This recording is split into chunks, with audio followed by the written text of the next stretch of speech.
ఇరాన్తో యుద్ధంపై Trump కీలక ప్రకటన చేశారు. ఉగ్రవాదాన్ని ప్రోత్సహించే ఇరాన్పై యుద్ధం ప్రకటించాం, ఇరాన్ నేతలను అంతం చేశాం, అలాగే ఇరాన్ నేవీ, ఎయిర్ ఫోర్స్లను ధ్వంసం చేశానంటూ అమెరికా అధ్యక్షుడు డొనాల్డ్ ట్రంప్ ప్రకటించారు. అలాగే అమెరికా భద్రత కోసమే ఆపరేషన్ ఎపిక్ ఫ్యూరీ చేపట్టాం అంటూ అమెరికా అధ్యక్షుడు డొనాల్డ్ ట్రంప్ ప్రకటించారు.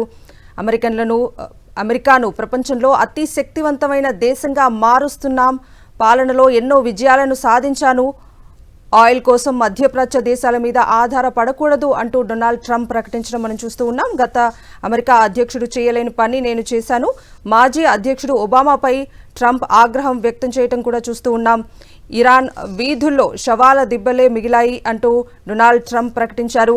హర్ముజ్ జలసంధి మాకు అవసరం లేదు, త్వరలోనే యుద్ధం ముగుస్తుంది అంటూ కూడా డొనాల్డ్ ట్రంప్ ప్రకటించడం చూస్తూ ఉన్నాం. ఇరాన్తో యుద్ధంపై ట్రంప్ కీలక ప్రకటన చేశారు. దానికి సంబంధించిన లైవ్ ఇప్పటివరకు చూసాం. ఉగ్రవాదాన్ని ప్రోత్సహించే ఇరాన్పై యుద్ధం ప్రకటించామంటూ డొనాల్డ్ ట్రంప్ మాట్లాడడాన్ని ఇప్పటివరకు లైవ్లో చూసాం. ఇక ఇదే విషయంపై మాట్లాడటానికి మేనేజింగ్ ఎడిటర్ యాదగిరి రెడ్డి గారు ఫోన్ లైన్లో ఉన్నారు. గుడ్ మార్నింగ్ అండి. సో ఇరాన్తో యుద్ధంపై ట్రంప్ కీలక ప్రకటన చేయడం చూస్తూ ఉన్నాం, దీనిపై మీ విశ్లేషణ ఏంటండి? గుడ్ మార్నింగ్ కవిత. ట్రంప్ తన స్వల్ప ప్రసంగంలో పరస్పర విరుద్ధమైన ప్రకటన చేశారు. ఈ ప్రకటన ఈయన జాతిని ఉద్దేశించి ప్రసంగించిన తర్వాత కూడా ఇందులో క్లారిటీ లేదు. ఆపరేషన్ ఎపిక్ ఫ్యూరీ అద్భుత విజయం సాధించిందని చెప్పాడు. ఇరాన్ క్షిపణి వ్యవస్థలు, డ్రోన్ నెట్వర్క్ ను ముక్కలు చేశామన్నాడు. కానీ ఇంకా 2 నుంచి 3 వారాలు యుద్ధం ముగిసే అవకాశం ఉందంటున్నాడు. అది 2 నుంచి 3 వారాలు పడుతుందా, ఇంకెక్కువ పడుతుందో చెప్పలేం. అమెరికా సైన్యం త్వరలో వెనక్కి వస్తుందని కూడా ఆయన సంచలన ప్రకటన చేశాడు. కానీ అది ఎంతవరకు నిజం? జరుగుతున్న పరిణామాలు చూస్తుంటే ఇజ్రాయెల్, టెహ్రాన్, ఇతర గల్ఫ్ దేశాల మీద ఇరాన్ ప్రతిరోజు విరుచుకుపడుతుంది. అదే రకంగా హర్మూజ్ జలసంధిని వెంటనే తెరవాలని ఇరాన్ కు ఒక హెచ్చరిక చేశాడు. లేకపోతే రాతి గోల్లోకి వెళ్తామని అన్నాడు. అది కాదు కదా కావాల్సింది. హర్మూజ్ జలసంధిని ఓపెన్ చేయడానికి అమెరికా చొరవ తీసుకొని ఇరాన్ తోని చర్చలు జరపడమా, లేదా ప్రపంచం లేదు బ్రిటన్ ప్రధానమంత్రి కోరినట్టు మధ్యవర్తిత్వం చేయడానికి ఒప్పుకోవడం అనేది చేయాలి. దాని మీద ఆయన మాట్లాడలేదు. ఇరాన్ అణ్వాయుధాన్ని సాధించే స్థితిలో లేదని వారి అనుకూలను శాశ్వతంగా సమాధి చేశామని అన్నాడు. అట్లాంటప్పుడు ఇరాన్ మీద యుద్ధం ప్రకటించడమే తప్పు. కేవలం అణ్వాయుధాలను నియంత్రించడానికి మాత్రమే మేము ఇరాన్ మీద యుద్ధం ప్రకటించాం. ఇజ్రాయెల్ ప్లస్ ప్రపంచం మొత్తం బాగుండాలి, ఇరాన్ ఒక థ్రెట్ గా మారిందని చెప్పాడు. దాంట్లో స్పష్టత లేదు. హార్మూజ్ జలసంధి రక్షణ బాధ్యతను ఇతర దేశాలే చూసుకోవాలన్నాడు. లేదంటే అమెరికా నాటో నుంచి తప్పుకుంటుందని కూడా మొన్న అన్నాడు. ఇప్పుడు కూడా పరోక్షంగా చెప్పాడు. పెట్రోల్ ధర, ఆయన ఎక్కువగా అమెరికాలో గ్యాస్ ధరలు పెరగడం మీదనే దృష్టి కేంద్రీకరించాడు. ఎందుకంటే అమెరికాలో గ్యాస్ ఓలిన్ ఇప్పుడు $4 దాటింది. అక్కడ గ్యాస్ ధరలు కూడా బాగా పెరుగుతున్నాయి.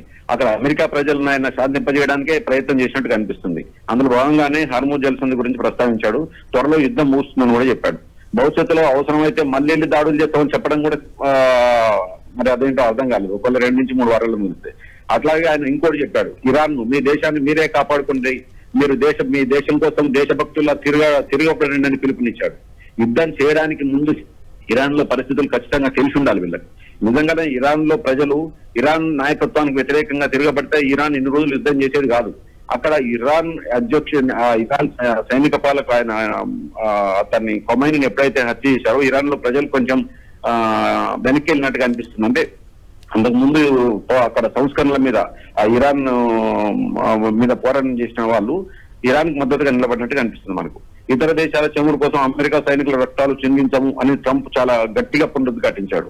ఈ విషయంలో మాత్రం హర్మూజ్ జలసంధి విషయంలో నాటో దేశాలు అతనికి సహకరించడం లేదనే విషయం అతని ప్రసంగంలో మనకు స్పష్టంగా కనిపిస్తుంది.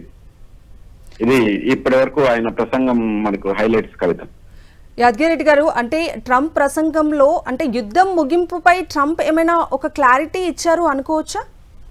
లేదు, ఆయన ఇప్పటికేమంటున్నాడంటే 2 నుంచి 3 వారాలు అంటున్నాడు. అదేవిధంగా ఇరాన్ లో మొత్తం అన్ని రకాలుగా మేము సర్వనాశనం చేశామని చెప్తున్నాడు. అట్లా ఒకవేళ అదే జరిగి ఉంటే ఇప్పటికీ ఇంకా 2 నుంచి 3 వారాలు తీసుకోవాల్సిన అవసరం లేదు. ఆయన స్వల్ప ప్రసంగంలో మనకు చాలా స్పష్టంగా అమెరికా మాజీ అధ్యక్షుడు ఒబామాను తిట్టడానికి ప్రయత్నించాడు. ఒబామా కుదుర్చుకున్న ఏదో ఒప్పందం గురించి మాట్లాడాడు. అది కాదు కదా కావాల్సింది. ఇప్పుడు అమెరికాలో ఉన్న వాళ్ళైనా, ప్రపంచంలో ఉన్న వాళ్ళైనా అమెరికా, ఇజ్రాయెల్, ఇరాన్ మీద యుద్ధం చేస్తున్నప్పుడు ఆ ప్రభావం ప్రపంచం మొత్తం మీద పడింది. జపాన్ మీద పడింది, శ్రీలంక మీద పడింది, భారత్ మీద పడింది, చైనా మీద పడింది, యూరప్ దేశాల మీద పడింది, అన్నిటి మీద పడింది. ముఖ్యంగా గల్ఫ్ దేశాల్లో అయితే కోలుకోలేని రకంగా దెబ్బతింటున్నాయి. అది చెప్పాల్సింది పోయితాను ఇంకా 2 నుంచి 3 అసలు అణ్వాయుధమే లేదు ఇరాన్ దగ్గర అన్నప్పుడు యుద్ధం చేయాల్సిన అవసరం ఏంటన్నది ఇప్పుడు వస్తుంది. ఇప్పుడు కానీ ఈ ట్రంప్ ఈ స్వల్ప ప్రసంగం మీద ఇప్పుడు ప్రపంచం ఏమనుకుంటున్నది మనకు ఇంకొన్ని నిమిషాలు గంటలు పోతే తెలుస్తుంది. థ్యాంక్ యూ యాదగిరి రెడ్డి గారు, మీ విశ్లేషణ అందించినందుకు.